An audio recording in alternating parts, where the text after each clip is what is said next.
opinião dos nossos convidados é de inteira responsabilidade deles e não corresponde necessariamente à linha editorial da Brasil Central.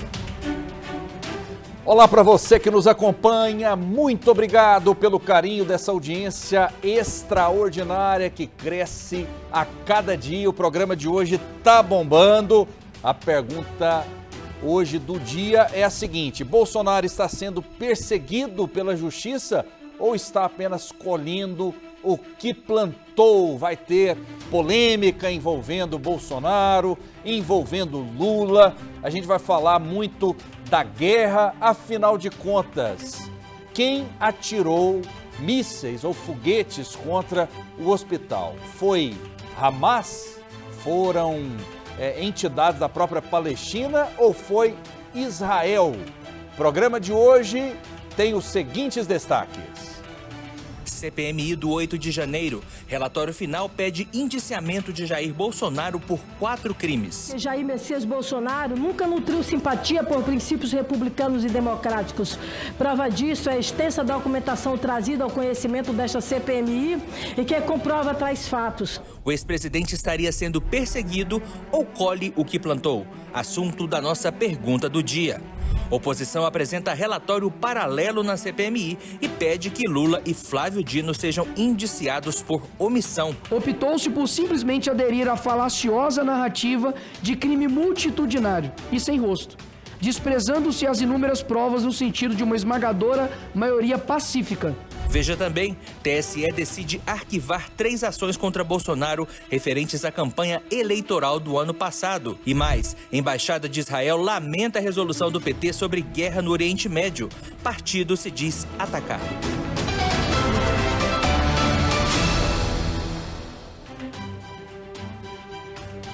São muitos assuntos do TBC Debate, brigam as ideias e não as pessoas. Comigo, 2 gigantes debatedores com posições antagônicas. O encontro do comunista com o conservador. Euler Ivo, seja bem-vindo mais uma vez, tudo bem? Muito obrigado, tudo bem. Eu também agradeço a TBC, agradeço a você por promover esse debate e promover aqui a democracia. E também o nosso telespectador, né, que é o principal responsável pelo sucesso da TBC. O Euler Ivo, que é comunista, e eu vou apresentar agora o conservador, Oséias Varão. Seja bem-vindo mais uma vez, tudo bem? Tudo bem, Rafael, obrigado. Quero agradecer ao Euler Ivo pela oportunidade de debatermos mais uma vez aqui na TBC, cumprimentar os nossos ouvintes, telespectadores e internautas. Estou à sua disposição, Rafael. Vamos lá, vamos com a nossa pergunta do dia, que é a seguinte: a senadora Elisiane Gama pediu o indiciamento do ex-presidente Jair Bolsonaro em seu relatório da CPI do 8 de janeiro, apresentado nesta terça-feira. Esse é o assunto da nossa pergunta do dia.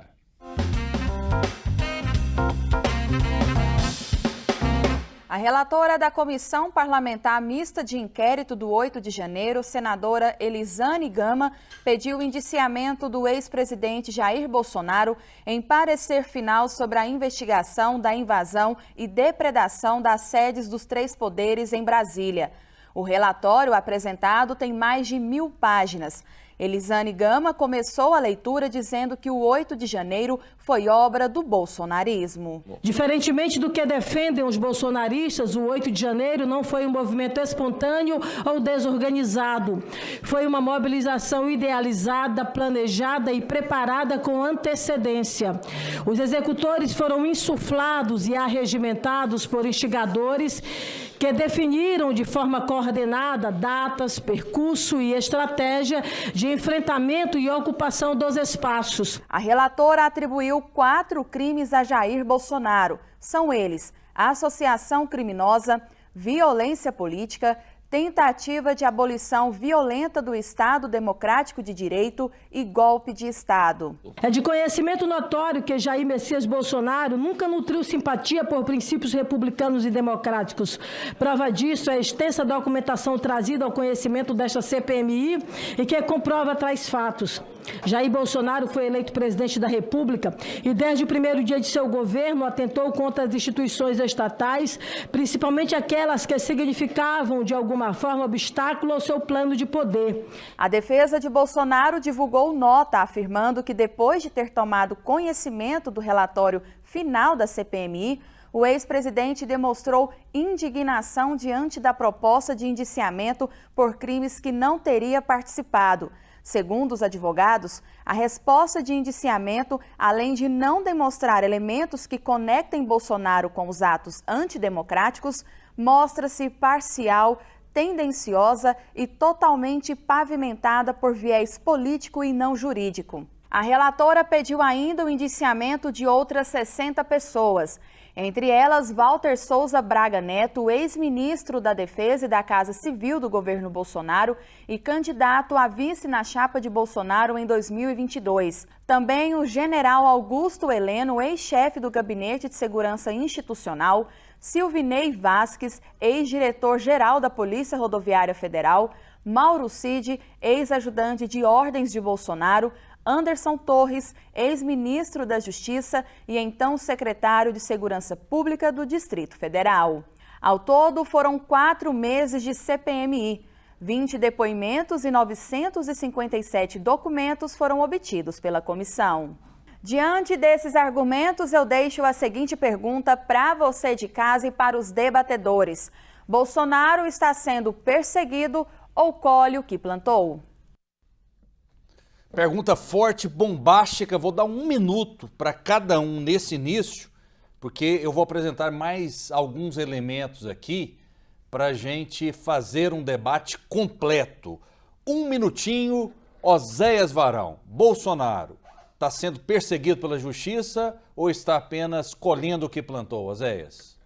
Na verdade, Rafael, a CPMI não é um órgão do judiciário, é um órgão do Poder Legislativo e que tem uma atuação primordialmente política, né? Essa senadora mesmo, que é relatora do processo, ela é do Maranhão, ligada, foi indicada, inclusive, muitos dizem, por influência do Flávio Dino, e ela está produzindo uma peça panfletária do ponto de vista político, sem nenhum compromisso com a verdade, com os fatos. O que ela quer é criminalizar o seu adversário político. Algo muito parecido aconteceu naquela época da CPI da Covid, né? E aí depois eles prepararam um relatório e enviaram para a Procuradoria-Geral da República, que ignorou. A própria Procuradoria da República depois disse que não havia nenhuma prova daquilo que eles falavam no relatório da CPI. Então, este caso tende a acontecer a mesma coisa. É um documento, assim, do ponto de vista jurídico, é uma piada, né? Ridícula, inclusive, mas eles estão fazendo esse teatro político e nós que estamos assistindo temos que ter esse discernimento para perceber o que eles realmente estão tentando fazer. Eulerivo, Bolsonaro, perseguido ou apenas colhe o que planta? Olha, eu acho que o Bolsonaro ainda está longe de colher o que plantou. Dizem que quem planta ventos, colhe tempestades. O Bolsonaro tentou plantar tempestade, quer dizer, vai colher uma coisa muito maior. Eu acho que o Bolsonaro ainda vai colher o que ele plantou, ainda vai colher. Essa CPMI que apresentou, eu acho que isso é a pontinha do iceberg. É uma coisa pequena. Agora, você vê, essa senhora e o pessoal que apresentou o relatório. Nós não lemos o relatório, eu não li o relatório, não conheço o relatório. Ela disse que foi apresentado na CPMI 967 documentos. Eu andei lendo na internet algum material. Eu acho que é coisa verdadeira. E só para completar que eu acho que é coisa verdadeira, eu quero aqui usar as palavras do assessor do Bolsonaro, não é? Um general, que disse que o Bolsonaro queria de fato dar o golpe mesmo, entendeu? Ele juntou lá as Forças Armadas para dar o golpe. O ministro da Marinha disse que estava pronto para ajudar no golpe. O ministro da Aeronáutica calou a boca. E o ministro do Exército falou, se você insistir nisso, eu tenho que te prender você. Por isso que o golpe não saiu. Mas o Bolsonaro, ele tentou o golpe contra a democracia no Brasil, contra a eleição do Lula. Ele queria prender o Lula novamente e anular as eleições, etc. É isso que ele quis fazer. Vamos lá. Por outro lado, integrantes da oposição apresentaram ontem um relatório paralelo ao que foi apresentado pela senadora Elisiane Gama na CPMI do 8 de janeiro.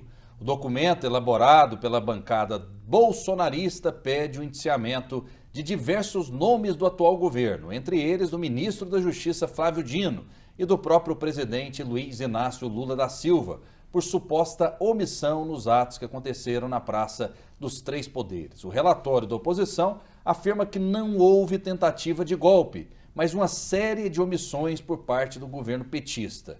Ainda de acordo com o documento, Lula seria o responsável final pelo cargo que ocupa. Os parlamentares argumentam que as informações sobre riscos de vandalismo chegaram ao Planalto e nenhuma atitude foi tomada. Outro motivo apontado é o não emprego da Força Nacional, que tinha cerca de 240 homens na esplanada dos ministérios em 8 de janeiro. Além de Lula, os parlamentares pedem o indiciamento de Flávio Dino, o ex-ministro do GSI, Gonçalves Dias. Vou começar essa rodada com Euler. Mais um minuto para você. Euler, para você falar a respeito desse relatório paralelo que condenaria Lula, Flávio Dino e outros do governo.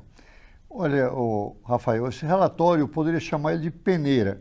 Você está querendo tapar o sol com a peneira. Saiu um relatório oficial acusando. Aí o pessoal tenta botar uma peneirazinha lá, um relatório. Isso não tem nenhum sentido, não é verdade? Dizer que o Lula foi o responsável da quebra-quebra em Brasília? Isso é ridículo.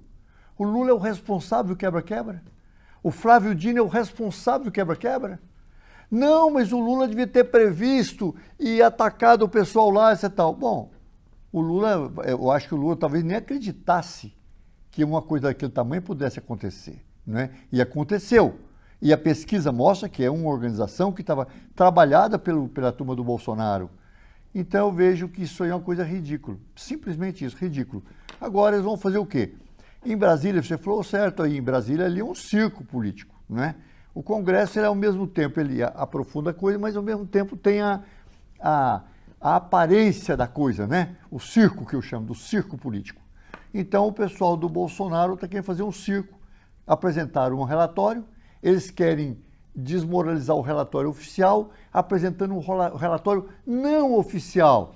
Então é complicado. É igual se eu for fazer um relatório aqui, digamos, com o Rafael, que coordena aqui a Brasil Central. A Brasil Central apresenta um relatório, aí eu, para poder atacá-lo, eu apresento um relatório da minha cabeça, o que eu quiser eu invento e põe lá. Não tem valor. Tem valor o oficial, né? Tem valor oficial. Ok.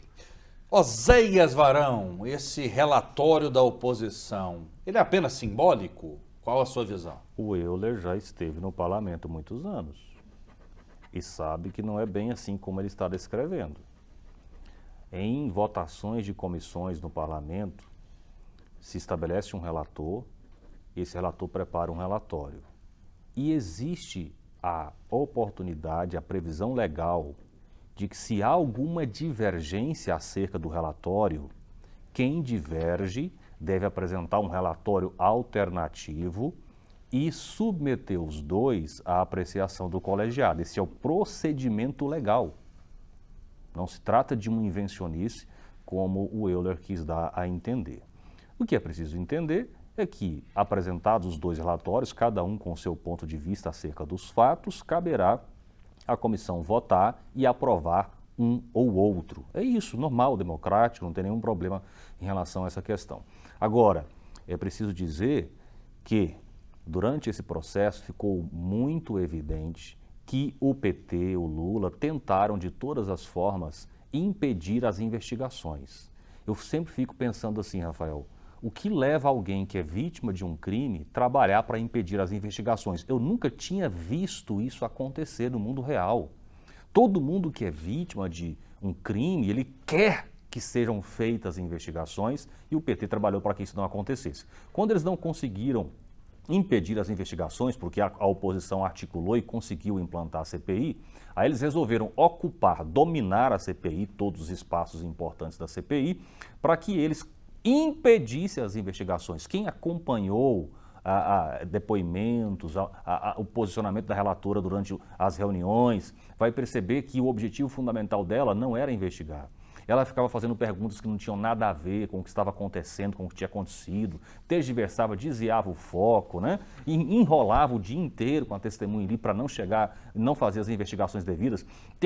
Impediram, na verdade, a convocação do comandante das Forças de Segurança Nacional, que era quem deveria ter atuado naquele dia e não atuou. E eu lembro bem do Randolfo Rodrigues comemorando efusivamente por não ter aprovado a convocação do comandante da Guarda Nacional. Ou seja, está muito evidente que eles facilitaram a entrada daquelas pessoas ali, né? Eu já participei de muitas manifestações de Brasília, em algumas delas onde havia inclusive esse tipo de ameaça, e a segurança que se montava ali tornava impossível a invasão desses prédios. Nesse dia, portanto, houve no mínimo omissão do governo federal para facilitar as invasões e oferecer ao governo Lula uma narrativa que lhe permitisse criminalizar e perseguir a oposição. Na minha visão, foi isso que aconteceu. E quem se manifestou a respeito desses relatórios foi o deputado Nicolas Ferreira. Vamos acompanhar o que ele disse.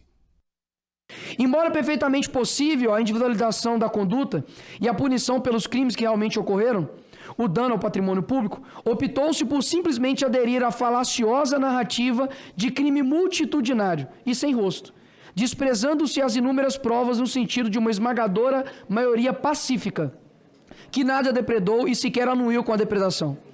A narrativa de golpe de Estado, além de fantasiosa, se trata de crime impossível. Não se faz golpe de Estado e nem se turba o exercício de poderes constituídos sem armas, sem qualquer apoio vindo da seara dos próprios poderes constituídos. Ainda que analisássemos a ação física de quem tem executado o ato de violência patrimonial, não teria como impedir ou restringir o expediente de quaisquer dos três poderes. Grupo difuso, descoordenado, pessoas simples e comuns, sem liderança, sem qualquer possibilidade concreta de tomada do poder, ou seja, depredação dos prédios que nunca ameaçou a autoridade dos detentores de cada um dos poderes. O senador Flávio Bolsonaro também criticou o relatório da CPI. É um relatório nota 100, um relatório sem credibilidade, um relatório sem nexo, um relatório sem G. Dias, um relatório sem Flávio Dino, um relatório sem Lula, um relatório sem vergonha. Muito bem, palavras fortes, palavras duras de Flávio Bolsonaro. Euler, qual a sua visão? Se transformou num tribunal político, independente de quem seja a vítima, de quem seja o vilão, de quem seja investigado. Concorda com o Flávio Bolsonaro ou discorda, Euler? Olha, o Flávio Bolsonaro ele tentou novamente desmoralizar, ele que foi atacado, o pai dele foi atacado. Eles estão sendo encurralados com documentos fartos. Eles serão punidos ainda. E ele está vendo a punição chegar. Então ele tem que espernear. Ele vai falar o que ele falar. Na minha opinião, não tem nenhum valor essa fala desse moço aí, desse senador. Entendeu? Porque apenas ele tenta desmoralizar o que foi feito por todos. E o relatório anterior do cara ao lado dele lá, né, dizendo que aquelas coisas em Brasília não significou nada. Que aquilo não significou nada. Aquilo não tinha nenhum objetivo de nada. Não tinha força nenhuma. Então essa é uma coisa ridícula, né? Ridícula. Oséias Varão, Nicolas e Eduardo Bolsonaro, tem razão? Sim, tem razão. E eu fiquei até curioso aqui agora, né? O Euler disse que ele está acreditando que quando a Elisiane Gama diz que tem farta documentação, isso é verdade, né? E nós sabemos, eu até desafio o Euler a apresentar que documentos são esses e o que esses documentos provam. Eu até quero dar um testemunho aqui pessoal. Uma vez eu participei de uma CPI na Câmara Municipal de Goiânia e foi uma das maiores decepções da minha vida, sabe? O relator, na época, fazendo teatro para aparecer na televisão, colocou na frente do palco, ali onde a gente foi apresentar o relatório da CPI, um monte de caixas dizendo que tinha documentação farta, comprovando o que ele estava falando. Eu era membro da CPMI, depois fui verificar, aquilo tudo era ficção, teatro.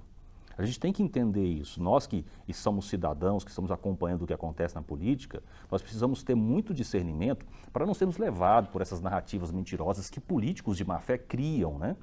Ah, tem 900 páginas de documento. Aí você vai investigar esses documentos, não tem nada, não prova nada. É só um amontoado de papel para eles dizerem que tem alguma coisa e enganar o cidadão, às vezes, que não está atento ao que está acontecendo. É basicamente isso aí. Mas você vê, Osés, você fala, um desafio ao eu apresentar documentos. Primeiro, eu não sou membro da CPI, da Comissão Parlamentar de Inquérito. Não sou. Aconteceu em Brasília, os deputados federais, os senadores estudaram essa questão. A televisão divulgou momentos atrás aqui, ó, a senhora dizendo que de documentos que está lá no relatório, tem 967 documentos. E, claro, eu não tenho acesso a nenhum deles, não sou membro da comissão. Eu estou levantando que eles debateram e tem 967 documentos. Não tem nada, é tudo um circo, não tem nada, não é verdadeiro. Nós vimos a quebra-quebra na televisão, vimos o quebra-quebra pela televisão. Mas você sabe por que eu faço essa afirmação? É porque é o seguinte, quando você está investigando, principalmente quando envolve um processo político como esse, Rafael, quando você está investigando alguém, que você encontra um documento que prova que ele cometeu o crime, qual é a primeira ação de quem encontra esse documento? Vir e torná-lo público. E vocês notaram que eles não fizeram isso? Por quê? Porque esses documentos são invencionices, eles arrumam um amontoado de papéis e de relatórios e tacam ali para dizer que tem. Se tivesse, pensa comigo, se tivesse realmente algum documento que comprovasse algum crime do Bolsonaro, você não acha que esse documento já estava circulando em todos os jornais, e na internet? É óbvio que sim. Portanto, isso é uma evidência de que não tem absolutamente nada. Olha só, e o Tribunal Superior Eleitoral decidiu, nesta terça-feira, arquivar 3 ações contra o ex-presidente Jair Bolsonaro. Os processos se referem à campanha eleitoral do ano passado e tratam de supostos abusos de poder político e conduta proibida a agentes públicos em período eleitoral. A questão envolve o suposto uso irregular de sedes da presidência para atos de campanha em 2022. Em junho deste ano, o TSE já decidiu que Bolsonaro não poderá disputar eleições até 2030 por abuso de poder político e uso indevido dos meios de comunicação. E foi o Alexandre de Moraes que absolveu. Isso mostra a lisura de Alexandre de Moraes, que já condenou, mas que também já absolveu, Oséias. É isso que ele quer que fique parecendo, né, Rafael? Mas nós sabemos, eu pessoalmente entendo que o Alexandre de Moraes não tem limites, não tem cumprido as leis, a Constituição Federal tem rasgado, pelo contrário, a Constituição todos os dias diante dos nossos olhos. Esse caso em especial é uma situação tão ridícula, né? A acusação que, como grande parte ou quase todas as acusações que se fazem contra o presidente Bolsonaro. O presidente Bolsonaro mora no Palácio da Alvorada. O Palácio da Alvorada, embora seja um espaço de propriedade pública, né, mas é a casa do presidente, é onde ele mora. E o presidente, gravando lives de dentro de uma sala na sua casa, foi acusado. Olha só o tipo de crime que eles acusam o Bolsonaro.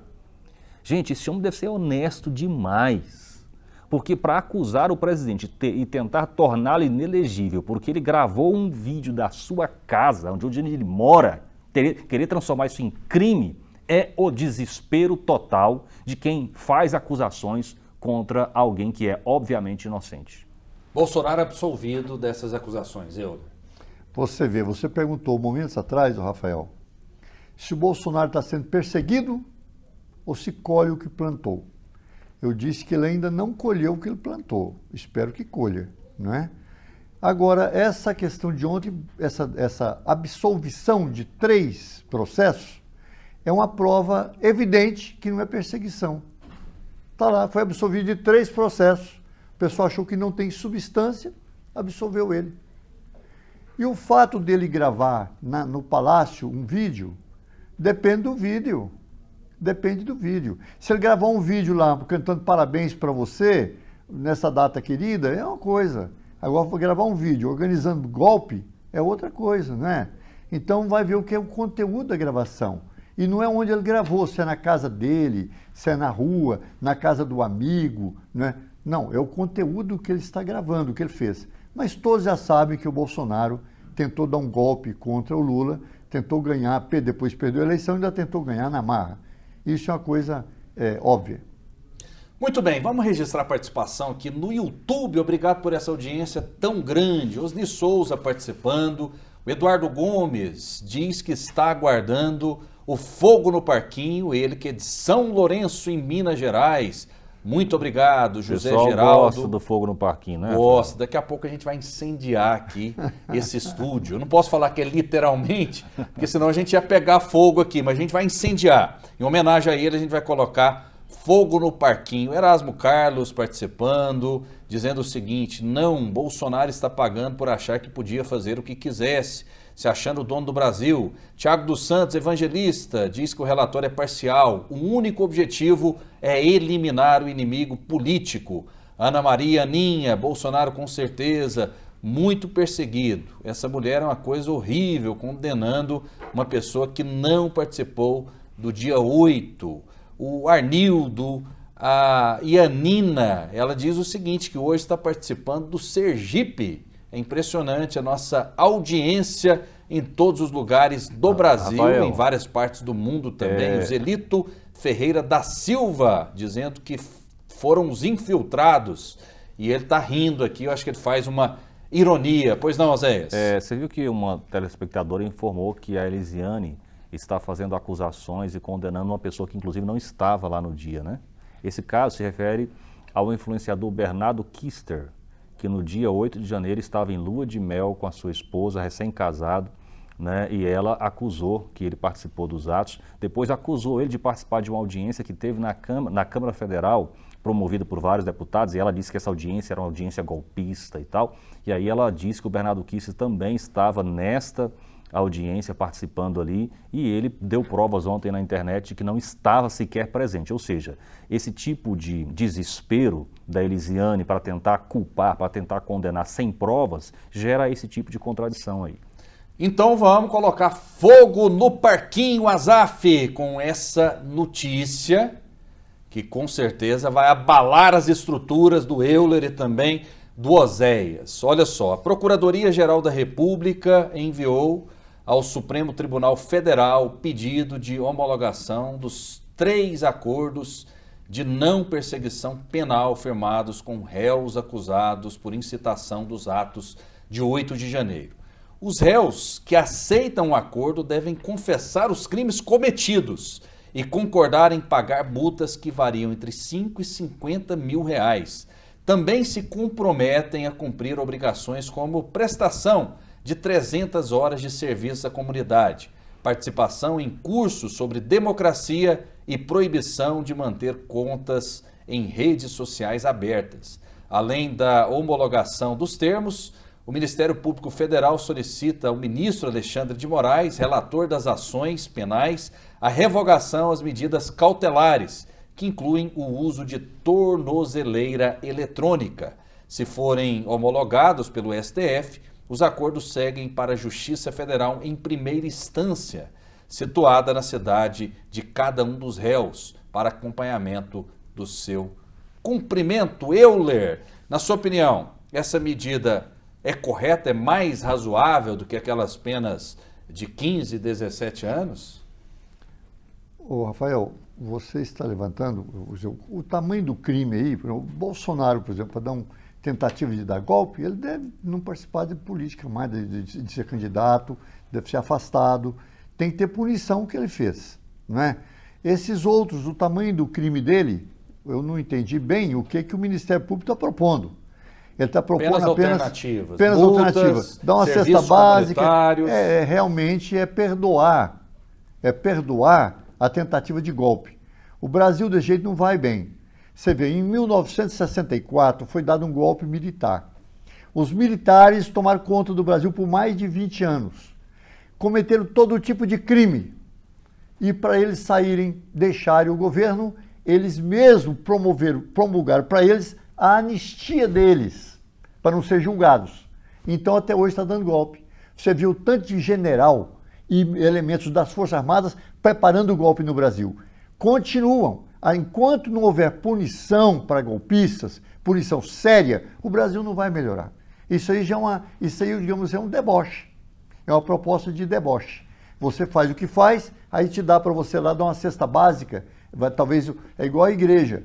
O cara faz crimes monstruosos, aí o padre fala, não, você vai rezar lá 3 Ave Maria, 2 Padre Nosso, você está salvo. Quer dizer, coisa ridícula. Eulerivo, o que foi mais grave na sua visão? Esse atentado aí do Hamas ou os atos do 8 de janeiro? Olha, são duas coisas diferentes. O ato do 8, o Brasil não vive guerra. Na verdade, o Brasil vive uma guerra, que a política é uma guerra. O Clausewitz, aquele alemão, já dizia que a política é a guerra sem sangue. E a guerra é a política sangrenta. Nós estamos vendo na Palestina a política sangrenta. No Brasil, nós estamos vendo a política sem sangue. Os dois objetivos, as duas formas, uma sangrenta e outra não sangrenta, têm os mesmos objetivos, que é o controle do poder político. Então, no Brasil... As duas coisas são graves, então? Graves. As duas coisas são muito graves. Embora uma tenha sido... Morreu gente, é como diz o Clausewitz, tem sangue, porque a guerra é a política. Porque a política, Rafael, ela vai até um certo ponto, quando ela não resolve mais, a guerra estoura. Quando a guerra remove o objetivo político, ela entra a paz. Seja na paz, seja na guerra, é a luta de classe mais feroz que tem. Então, no Brasil, foi uma luta de classe pacífica, porque foi pacífica, sim, não teve guerra, mas eles tentaram, dentro sem matar pessoas, tentar ainda dar o golpe de Estado no Brasil. Agora, eu acho que quando desse o golpe, ia ter morte. O próprio Bolsonaro disse que tinha que matar 30 mil brasileiros e prender 150 mil. Isso ele falou. Está gravado, a voz dele, não sou eu. Quando ele falou? Né? Falou antes das eleições. Ele disse que tinha que no Brasil só vai ter nem a entrevista. Eu posso pegar no Google, te passo daqui a pouco. Foi na década de 90 que ele falou. Não, ele falou mais recentemente que o Brasil só estava do jeito que não matou 30 mil pessoas e prendeu 150 mil. E o Brasil só ia consertar ele falou isso em 2022? A data, eu posso verificar a data, e se você me dá um tempinho, eu vou verificar. Okay. Mas verifica aí. E a sua própria equipe pode verificar. Tá. Quando foi que o Bolsonaro disse que o Brasil, para consertar, tem que matar 30 mil pessoas? Coloca no ar. Isso, e coloca no ar. Isso é importante. Então, eu acho que a tentativa de golpe, ela começou e deu errado. Deu errado porque o comandante do Exército falou para o Bolsonaro: se você insistir nisso, eu mando te prender. Okay. Aí ele recuou. Mas se fosse dado golpe, todo golpe tem mortes. Você vê o Pinochet no Chile, quantas pessoas morreram? Todo golpe sai da política não armada, da política não sangrenta, para a política sangrenta. Eu diria que o caso da Palestina e do Brasil, do ponto de vista de conteúdo, é igual. Ok. Oséias Varão, eu fiz uma pergunta provocativa ao Euler, eu vou fazer o mesmo questionamento para você. Tem muita gente da esquerda que diz que o Hamas não é um grupo terrorista. Não houve terrorismo nem nos atos que eles fizeram. Isso a gente já mostrou aqui, né? Uma parte da esquerda pensa desse jeito. Uma parte da esquerda e da imprensa consideram os invasores dos 3 poderes em Brasília no dia 8 como terroristas. Para você, essa abordagem é correta ou é inversão de valores? É inversão de valores misturada com cinismo, com cara de pau, né? Qualquer cidadão com um mínimo de discernimento percebe que o objetivo ao usar esses adjetivos não é informar, não é retratar a realidade, é simplesmente manipular a opinião pública, né? Então eu vi de forma descarada muitos veículos de comunicação apressadamente chamando aquelas pessoas que participaram da depredação da Praça dos Três Poderes de terroristas, e agora, até hoje, inclusive, se recusando a chamar quem degola criancinhas de terrorista. Isso é criminoso, na verdade. Eu acho que a população é suficientemente inteligente para perceber que se trata de uma tentativa de manipulação da narrativa, né? Agora, o Euler falou algo ali, Rafael, que eu queria destacar. Ele disse que essa proposta de acordo que foi feita a algumas pessoas que participaram da depredação ali é um deboche da cara do povo brasileiro. Me parece, para o Euler ter coragem de falar isso aqui, eu acho que ele não está sabendo quem foi que fez essa proposta. Porque o senhor está literalmente acusando o Alexandre de Moraes de debochar da cara do povo brasileiro. Porque foi ele que propôs. Foi o Alexandre que encaminhou os processos para que esses acordos fossem feitos, né, de conciliação e de pagamento de multa e de aplicação de penas alternativas. E quanto ao mérito dessa questão, veja bem, nós temos tido uma sequência de condenações, na minha visão, absurdas, antijurídicas, anticonstitucionais, condenando pessoas que participaram daquelas depredações a 17 anos de prisão. Aí o Alexandre de Moraes condena umas 10 pessoas e manda um recado para os outros dizendo o seguinte: olha, eu não quero julgar 1000 processos. Então, vocês aí, caso queiram, estou apresentando uma proposta alternativa para vocês. Ou vocês vêm para as minhas mãos e serão condenados a 17 anos de prisão, ou vocês reconheçam aí que cometeram os crimes e a gente aplica uma multinha a vocês de 5 mil a 50 mil reais. Gente, isso é criminoso, isso é desonesto. Mas é melhor do que né? levar 17 anos. Exatamente, não, só que aí a pessoa que está confessando quer dizer que ele cometeu o crime? Não. A pessoa pode não ter cometido o crime, mas por medo do julgamento parcial que está sendo feito no Supremo Tribunal Federal, ele reconhece que cometeu um crime que ele não cometeu e ainda aceita pagar uma multa. Seria uma alternativa melhor para essas pessoas. Mas é criminoso, Rafael. Esse tipo de situação não se compactua, não convive com o Estado democrático de direito. Essa é mais uma evidência de que nós estamos vivendo uma ditadura do judiciário no Brasil. E é triste, lamentável, que nós vejamos pessoas que se dizem defensoras da democracia apoiando esse tipo de situação e até incentivando. Gente, isso precisa parar. Isso não acontece no Estado democrático de direito. Esse tipo de situação é absurda. Olha, Zé, você vê aí. Você disse que o Alexandre de Moraes que propôs isso. Exatamente. O Brasil tem que ter punição exemplar para golpistas. Nunca teve. E se estiver tendo, pode partir de quem quer que seja, até do senhor Alexandre de Moraes. Se for a conciliação, passar a mão na cabeça e manter esses golpistas do jeito que está, sou contra. Venha de onde vier. Agora, é claro que um Bolsonaro, tem mais responsabilidade do que uma pessoa que ele levou lá, que o amigo dele botou no ônibus e levou para ajudar a fazer o quebra-quebra em Brasília. O MST tem é diferente. Mas o MST não é golpista. O MST é um movimento dos trabalhadores sem terra. O MST não está dando golpe em lugar nenhum. Golpe foi dado, o pessoal foi lá em Brasília, o Bolsonaro organizando para quebrar ali, tentando. Aquilo ali é só a cortina de fumaça, porque o golpe não era dali. Claro que quebrar o palácio, aquilo não é um golpe, porque ali o poder não está naquelas paredes, o poder está nas Forças Armadas. Todo o poder político está nas armas. Não tem poder político fora das armas. O centro do poder político é arma. O centro do poder político do Brasil está nas 3 Forças Armadas, Marinha, Aeronáutica e Exército. Só não deu golpe porque o ministro do Exército, que tem poder, que está com as armas na mão, disse que não aceitaria o golpe.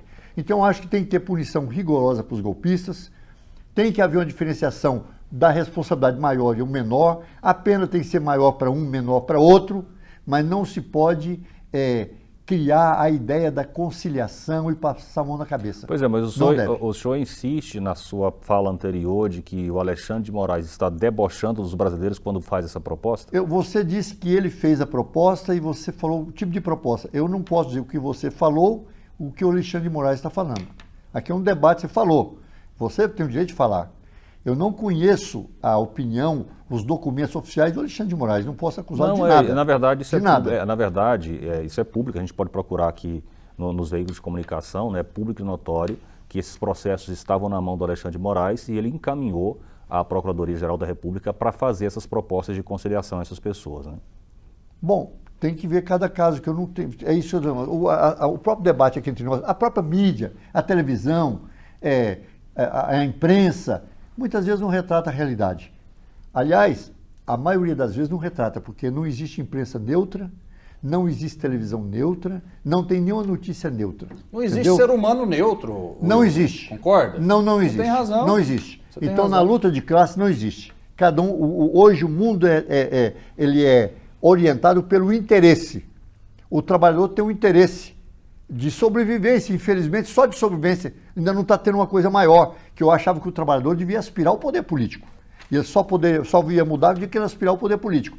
Agora, quem está com toda a estrutura na mão, os meios de produção na mão, a terra, as riquezas, as indústrias, o comércio, o dinheiro, eles não querem que muda nada. Eles então articulam para não deixar mudar. É uma luta, é por interesse mesmo.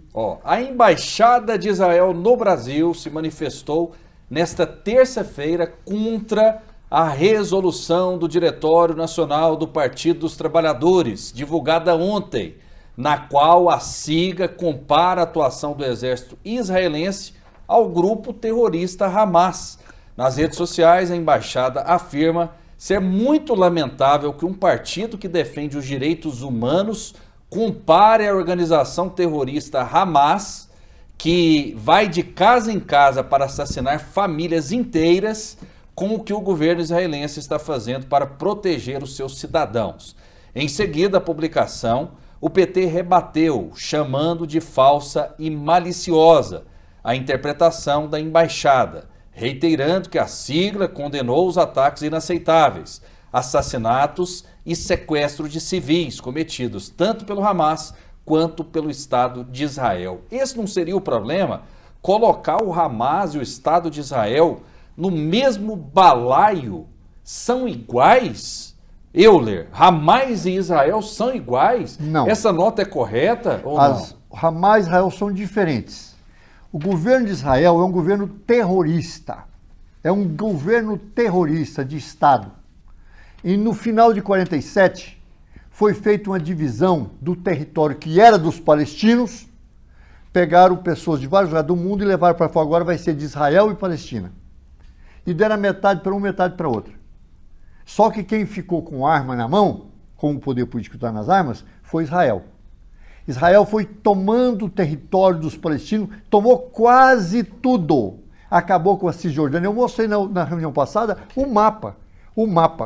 Estava um mapa lá, toda Palestina, botou metade Palestina, metade Israel. Hoje, a parte de Israel, de Palestina, está acabando, não tem quase nada. Então a nota do PT foi um erro? A nota do PT não é que foi um erro. Não li a nota do PT, mas não foi um erro. Ele compara os dois terrorismos. Ele foi até muito ameno com Israel. Israel é um Estado terrorista. Israel é pior do que Hamas. Muitas vezes pior do que Hamas. Estado de Israel é um Estado terrorista. Olha, eu acompanho isso aqui desde muito tempo. Olha, eu era bancário em 1967. Eu já acompanhava isso. Eu me lembro trabalhando aqui no banco, eu organizava os cheques aqui e o rádio, tinha um radinho ligado. Eu lembro da Guerra dos 6 Dias. O general Moshe Dayan, quer dizer, tomando terra dos palestinos. Então eu lembro de acompanhei todo isso, os ataques aos acampamentos, entendeu? O assassinato de israelenses nos acampamentos dos palestinos, não israelenses, dos palestinos nos acampamentos, a própria formação do Estado de Israel, o Menachem Begin, o que ele fez. Então tem olha, aí tem mais de 70 anos onde o Estado de Israel mata o povo palestino. O povo palestino tem direito a um Estado e tem direito à reação também. Tem direito também à reação. Então eu diria assim, o Estado de Israel, esse sim é um Estado terrorista, que às vezes, e que controla os meios de comunicação. No mundo todo, Israel investe os meios de comunicação. Agora, a Palestina é um povo que está perdendo terreno. Nós defendemos o seguinte, lá tem que ter 2 estados, Israel e Palestina. Israel tem que retirar do terreno que ele tomou dos palestinos. Tem que retirar, para ter paz. Enquanto Israel não retirar, não tem paz. Ele não só não retira, como agora está tomando Gaza. Está tomando Gaza com bombardeios, vai tomar Gaza, vai fazer uma carnificina. Mas eu tenho certeza que não vai vingar. Não vai vencer. Agora, Oséias, declaração fortíssima, duríssima. Eu até anotei aqui. Israel é pior que o Hamas. Foi isso que o Euler disse? Rafael, eu ouvindo aqui o Euler falar... É claro. Olha só, eu ouvindo o Euler falar aqui, eu fiquei assim com o coração dolorido. Por quê? O Euler é um senhor, que acho que já está com mais de 70 anos de idade. 75. Isso, 75. Lutou a vida inteira por aquilo que ele considerava que era justo. Né? Eu reconheço, inclusive, que apesar de muito equivocado nas suas ideias, o Euler é uma pessoa assim, que deseja o bem. Eu reconheço isso aqui por conviver com ele, né? Apesar de equivocado.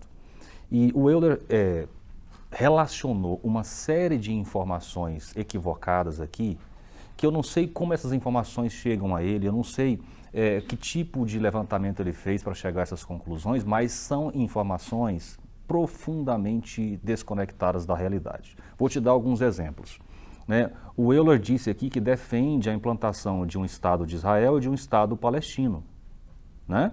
É o que o Lula fala, é o que a Gleisi Hoffmann fala. Eu já tive a oportunidade de falar em outros momentos aqui. Peraí. Então, se o senhor defende um Estado de Israel e um Estado palestino, o senhor tinha que estar aliado a Israel. Porque quem defende a existência de dois Estados ali é Israel. O Hamas, inclusive no seu estatuto, diz que não admite em hipótese nenhuma a existência do Estado de Israel. Quando o Euler diz o seguinte, olha, Israel invadiu as terras dos palestinos e tomou as terras na Guerra dos 6 Dias. O Euler não contou para nós que a Guerra dos 6 Dias não foi de iniciativa de Israel. Israel estava ali conformada com seu espaço, com seu território, aceitando inclusive que os palestinos constituíssem o seu Estado, só que os países em volta, juntamente com palestinos extremistas, atacaram Israel para arrancar Israel do seu território. Israel, numa guerra de defesa, avançou no seu território, conquistou outros territórios. É preciso dizer isso de forma bem clara. Quando ele diz que Israel precisa devolver as terras que ela conquistou na guerra de defesa, Israel concorda com isso, e foi isso que Israel propôs quando fez o Acordo de Oslo em 1994. Israel concordou em devolver, desde que eles admitissem a existência do Estado de Israel. Israel, inclusive, de boa vontade, começou esse processo. A faixa de Gaza, por exemplo, tinha lá vários colonos de Israel na faixa de Gaza. Israel tirou, os colonos de Israel não queriam sair. Israel foi lá, arrancou os seus colonos, tirou todos os seus soldados da faixa de Gaza, tentando dar uma demonstração para os palestinos de que ela quer sim a implantação do Estado palestino, né? E aí, na Cisjordânia, por exemplo, já nomeou, várias administrações regionais foram ocupadas por palestinos nesse processo de retirada. Israel reconhece e quer um Estado palestino. Agora, o Hamas não quer, e aí é que está o ponto crítico dessa crise que nós estamos vivendo hoje. Não é Israel, é o Hamas que não admite a existência do Estado de Israel. Olha, Zé, eu estava tentando aqui, mas o tempo não permite aqui. A Guerra dos 6 Dias não foi iniciativa dos países árabes. O governo de Israel declarou não reconhecer o Estado palestino. Ele declarou. O que motivou a reação dos árabes foi isso. Você vai ver depois, nós podemos no próximo debate trazer isso aqui para você. Então é o seguinte, o Israel, se ele reconhecesse o Estado palestino, ele não estava invadindo a Palestina durante todo esse tempo. Todo esse tempo nós estamos falando aqui que não está tendo a guerra aberta lá, Israel está sistematicamente matando famílias palestinas, tomando a terra dos palestinos, colocando colonos nas terras dos palestinos, derrubando casa dos palestinos e construindo novas casas para israelenses. Então isso, ele não reconhece o Estado de Israel. A paz ali é Israel e Palestina, os dois estados. Tem que respeitar isso. Enquanto não respeitar, não haverá paz naquela região. Então agora, e o Israel sabe disso. Essa guerra toda aí, ela, na minha opinião, inclusive, eu quero levantar que eu acho que tem uma manobra aí, que não está muito esclarecida, que essa guerra, essa coisa acontecendo agora, quando a Ucrânia estava afundando. Os Estados Unidos estavam afundando lá na Ucrânia, perdendo a batalha na Ucrânia, meio desmoralizado, rebenta a guerra lá do Israel com Palestina, e eles querem ampliar aquela guerra com cortina, inclusive, de fumaça. Okay. A gente vai precisar bater bola aqui agora. Tá. Infelizmente o tempo é muito curto mesmo, mas eu preciso que você seja bem objetivo e o Oséias também. Não foi a esquerda brasileira que apoiou o Biden? Não queria tirar o Trump de tudo quanto é jeito?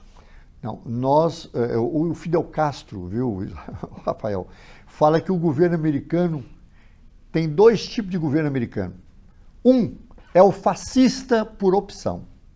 O outro é um fascista por pressão. O Barack Obama, que era um negro, foi eleito, falava que quando Barack Obama fosse eleito, quando um papa fosse latino-americano, que o mundo ia mudar, etc. O Fidel Castro levantou isso aí. O Biden e o Trump são 2 fascistas, que brigam entre eles lá dentro dos Estados Unidos, ligado à indústria armamentista. O Biden é mais ligado à indústria armamentista. O Partido Democrata, Republicano, os dois são iguais, ligados à indústria armamentista. Então, o que aconteceu foi que o O Trump apoiou, organizou aqui, ele estava com o poder na mão, prenderam o Lula e elegeu o Bolsonaro. Depois, o Biden, que é contra o Trump, não apoiou o Bolsonaro, não apoiou o golpe do Bolsonaro e o Lula foi eleito novamente. O Biden fez o L? O Biden deve ter feito o L, eu acho. Eu fiquei curioso com uma coisa aqui, olha, porque eu vejo muitos esquerdistas usando a palavra fascista para adjetivar qualquer um dos seus adversários. Na sua visão, qual é a característica que define um governo como fascista? A característica principal ou as principais? Eu diria o seguinte, é o poder sem limite, assassinar pessoas, matar pessoas, destruir, fazer genocídio para ele ter o controle material das riquezas. Isso é um fascista. A ideia do fascismo vem lá da Itália, do fascismo, do controle, é do controle absoluto, não é? Então, nazista e fascista são todos iguais. Nazismo, porque você sabe, o nome alemão que fala do nacional, na Alemanha, o Partido Socialista era muito forte. Então tinha a proposta do socialismo. A turma do Hitler criou um partido nacional socialista. Foi o nazismo. Então, mas o fascismo da Itália é igualzinho os nazistas, não tem diferença. Eu diria que o Biden é um nazista, o Trump é um nazista, infelizmente os governos americanos, todos eles são nazistas, fascistas desde há muito tempo. Maduro é fascista? Maduro não. Maduro não. Não, Maduro é um país dominado pelos Estados Unidos. Olha aqui, não podemos botar, olha só. Governo, o Maduro é um cara, o Maduro é um cara que defende a Venezuela, o petróleo da Venezuela para os venezuelanos. Ele quer a riqueza da Venezuela para os venezuelanos. Esse que é o Maduro. Ok, olha só o que é o fascismo, de acordo com o Google, de acordo com o dicionário. É uma ideologia política ultranacionalista. A Venezuela, eu acho que é ultranacionalista, não é não? Isso não é a característica principal. E autoritária, caracterizada por um poder ditatorial. Isso. Repressão da oposição por via da força e forte arregimentação da sociedade e da economia. Diante desse conceito, a Venezuela seria um partido fascista? Você nunca vai ouvir isso do Euler Ivo, né? Porque ele está se posicionando, falando como alguém que tem a perspectiva esquerdista, que nunca vai entender que o esquerdismo pode, inclusive, produzir regimes piores do que o fascismo já produziu na história. Né? Milhões de pessoas morreram nessas tentativas de implantação do socialismo no mundo. Né? Então, inclusive, existem alguns números, Rafael, que mostram que enquanto na Segunda Guerra o Hitler gerou a morte de, 6 milhões de judeus, né? As tentativas de implantação da ideologia que o Euler defende, que é o socialismo, gerou mais de 100 milhões ao longo da história, nos últimos 100 anos. Né?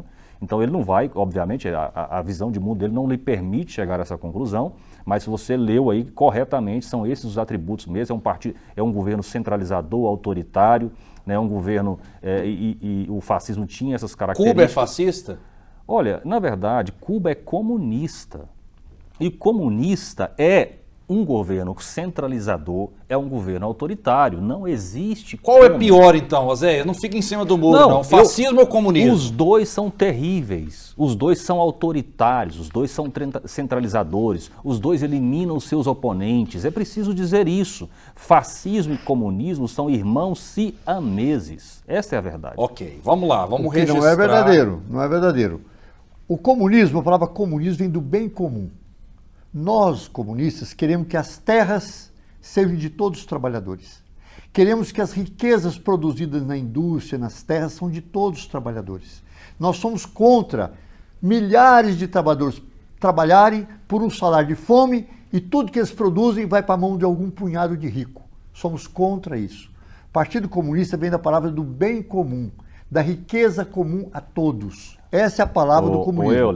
Fascismo é o governo que defende a propriedade, a posse para si, praticando genocídio, praticando assassinato. Então há uma grande diferença, é a oposição uma da outra, é a oposição. Você não pode analisar a forma, tem que analisar o conteúdo da história. Ok. Hoje, Ok, te agradeço, Euler. Oséia, te agradeço também. Deixa eu registrar participações aqui. Olá, O Euler não dormiu bem, falando que Israel é terrorista. Pergunta para ele quem decapitou 40 crianças. Manda ele estudar melhor. José Oliveira. Vamos lá, vamos apresentar.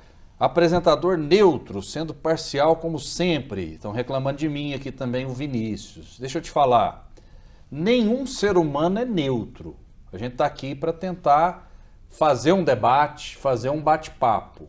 O Euler não é neutro, o Oséias não é e nem eu sou. E quem disser que é neutro é mentiroso. É mentiroso, não existe juiz neutro, não existe político neutro, não existe jornalista neutro. Agora, pior é fingir que é, né? Eu sou uma pessoa, minha inteligência, ela é real, ela não é artificial, porque senão a gente colocaria um robô para apresentar esse programa, uma voz do além. De repente a gente pode até fazer um programa assim, vamos ver se vai ser melhor. De repente o problema é o apresentador. Vamos lá. Não concordo com o Euler. Manda ele dividir as terras dele com o povo. Eu inclusive já fiz essa provocação para o Euler, né? O Euler já disse que no regime atual não tem como dividir. Foi isso que ele disse. Tem gente aqui dizendo que a TV Brasil Central não deveria fazer o debate, o tonismar. Mas obrigado pela sua audiência, mesmo você pensando dessa forma. Eu acho que o debate é fundamental para a democracia. Esse debate é uma afronta ao povo brasileiro. Esse comunista só fala besteira. Tá bravo também. Fica bravo com o apresentador, com o Euler, com o Oséias. O Vladimir Távora. Aqui todo mundo tem espaço, tem vez, tem voz. O Charles de Minas Gerais. O problema da direita é a própria direita. Eles escondem os erros gravíssimos deles e apontam o dedo para os outros. O Bolsonaro tem como seu ídolo o brilhante Ustra, um torturador. E a direita aplaude. Esses que se pousam de bonzinhos não enganam mais. A direita nunca mais, porque a direita é racista e preconceituosa. O Bolsonaro erra ao gostar do Ustra, ao defender o Ustra, Oséias? Rafael, eu não faria a defesa de um torturador, e essa questão do Bolsonaro é porque ele tem uma maneira de enxergar isso, que é o seguinte: se não fosse a dura reação do brilhante Ustra aos guerrilheiros esquerdistas que queriam implantar uma ditadura do proletariado no Brasil, hoje nós estaríamos como Cuba. Então, ele entende que o brilhante Ustra, com as ações foi um mal necessário. Isso, então. Exatamente. Isso. Né? Esse é o argumento que o Bolsonaro usa. Não estou nem aqui fazendo defesa do argumento dele, só estou relatando para os nossos telespectadores em que contexto o Bolsonaro... Ele já foi acusado de tortura? O brilhante Ustra? Sim, foi acusado por algumas pessoas, alguns militantes esquerdistas da época do regime militar. Então o Bolsonaro está errado, Oséias. Olha, eu não faria isso, né? Eu não acho que o contexto democrático que a gente vive admite esse tipo de defesa. Eu acho que nós temos que sempre militar por um jogo limpo na democracia, né? Onde haja liberdade de expressão, onde as pessoas possam falar o que pensam. Ok. Olha só, a gente checou a informação de que o Bolsonaro queria que 30 mil pessoas morressem. Isso, fosse assassinado. Essa declaração foi de 1999. Quase 2000, né? Então já tem 24 anos a declaração. O Bolsonaro, ele tinha uma idolatria pelo Ustra, pelo fato do Ustra ser um torturador. Não é pelo fato de o Ustra ser um pai de família, ou o Ustra ser isso, não, é porque ele era um torturador. Eu tenho um pressentimento, assim, uma intuição, de que pelo jeito do Bolsonaro falar, o jeito que ele elogia os torturadores, ele trata a vida e a morte dessa maneira, eu tenho a impressão que esse rapaz, quando jovem, ele participou de tortura também. Eu acho que foi um torturador. O Euler. Tem esse pressentimento. Não posso fazer essa afirmação. Euler, olha só. É um sentimento que eu tenho devido ao comportamento dele, do Bolsonaro. E eu acho, Oséias, você deve ter como princípio aqui. O cara é torturador, você não pode apoiar uma coisa dessa, Oséias. Não pode ser. Você prende uma pessoa ali e pratica todo tipo de tortura. Não tem cabimento. Não, peraí, Euler, você com certeza admira Che Guevara. Che Guevara matava os seus adversários e fuzilava os seus adversários? Olha, não é adversário dele. Uma revolução não é um jantar de gala. Ou seja, você já vai relativizar porque está do seu lado. É uma revolução no jantar de gala. Você já vai relativizar porque é do seu lado. O seu Ustra, prendia. Isso não é prendia coerente. estudante Isso e não é torturava coerente. nas câmeras com choque elétrico, com todo tipo de coisa. Eu acho que isso aí, esse sadismo, isso é torturador. Tortura é isso. O Che Guevara você não pode misturar, por exemplo, você não pode misturar tortura com a guerra. Não. A guerra, por exemplo, a Segunda Grande Guerra aconteceu. Aquilo foi a tortura, talvez, da humanidade, mas diferente o método. O Che Guevara perseguia gays e homossexuais? Não conheço a história de Che Guevara nesse ponto de perseguir gays e homossexuais. Eu acho o Che Guevara um cara muito, eu diria assim, muito livre, muito condescendente. Eu achava o Che Guevara muito humano. Pois é, mas porque você leu provavelmente só livros que fazem apologia ao Che Guevara. Eu quero indicar a você, leia livros que criticaram Che Guevara. Certo. Sabe, você vai encontrar pontos muito obscuros da história dele, terríveis, na verdade, acerca da história dele, do que ele fez. Eu acho que isso é importante. A gente procurar também conhecer o outro lado da história. E o que você acha que preponderou na vida do Che Guevara? Foi um revolucionário que ajudou a libertar Cuba, que era um puteiro americano. Eu não acho que Cuba é livre. Entendeu? Eu acho que, inclusive, Cuba hoje é uma verdadeira prisão dos Castros, né? Eles têm ali um povo escravizado na mão deles. Eu acho que é esse o resultado que se produziu. O povo vive numa miséria, num fracasso total, querendo fugir da ilha, né? E não pode. Ok, deixa eu fazer uma última pergunta, porque a gente já está, mais uma vez, com o tempo estourado para o Euler, e eu vou pedir 30 segundos. O povo judeu, e gerou revolta aqui, você falou que Israel é pior do que o Hamas. É mais terrorista que o Hamas. Mais terrorista do que o Hamas. O povo judeu foi a maior vítima da história de um grande genocídio, de um holocausto. Por isso, nós apoiamos o povo judeu, fomos contra os nazistas. Quem libertou os judeus foram os comunistas. Os comunistas, anota aí você que está me ouvindo. Quem entrou em Berlim e trucidou com a tropa nazista e libertou nos campos de concentração foram os comunistas do Stalin. Nós libertamos os judeus. E nesse ponto concordamos. Stalin foi comunista? Concordamos, o Estado era um líder comunista. Não, estou perguntando. O Estado é um líder comunista. Porque há controvérsias. Não, o Estado é um líder comunista que liderou o Exército Vermelho, liquidou com o nazismo e o Stalin concordou de criar um Estado de Israel. É porque tem gente da esquerda maluca que diz que o Stalin é de direita. Você ouviu isso já, de extrema direita? Na verdade, existe. O cara fala qualquer coisa.